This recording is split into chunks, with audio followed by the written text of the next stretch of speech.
So there was a question two questions for internet. So what kind of assessment do you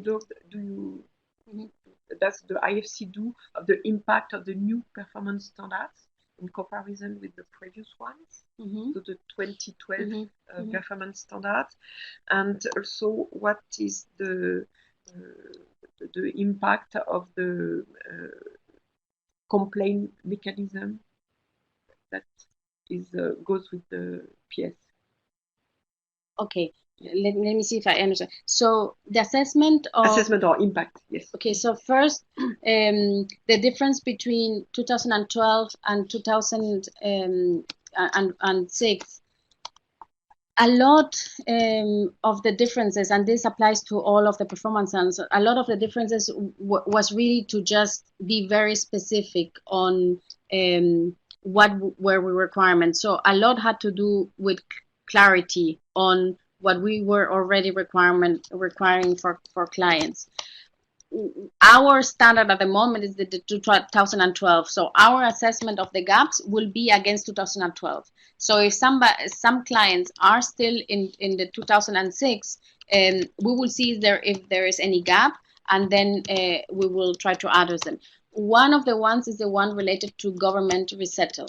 The requirement that the private sector has, if the government has not done their job correctly, then it's clear under the performance standards is the performance standards 2012 is the responsibility of the client to fill in that gap. So that is a clarification of the 2012 versus the 2006. The other clarification is also about the importance of the restriction of access to natural resources. Before it was very, okay, you have a land, you are there, you're doing some agriculture, that's fine.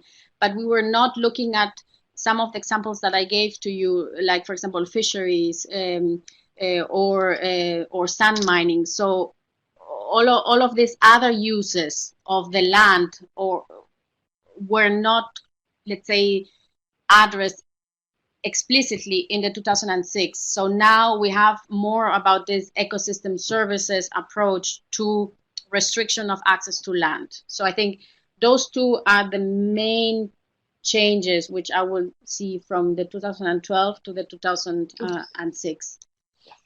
And then the other one, the other question was related to.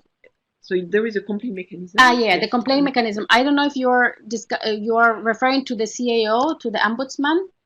Yes, I think it's the ombudsman. So the ombudsman is an independent complaint mechanism to.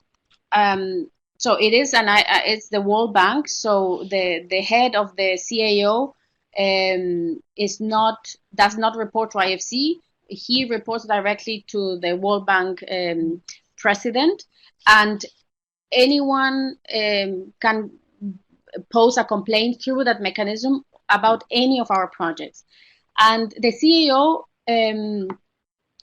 is very helpful for us. So it has helped us in changing our, not so much a requirement, but the application of the requirements. So to be also clearer on how we apply them, because we have a lot of meetings with them. We have to explain them what we're doing. So it helps us. The ombudsman mechanism helped us a lot in refining how we are applying our performance, and at the end, it helps us to improve. So, and at the end, it's the communities who benefit. So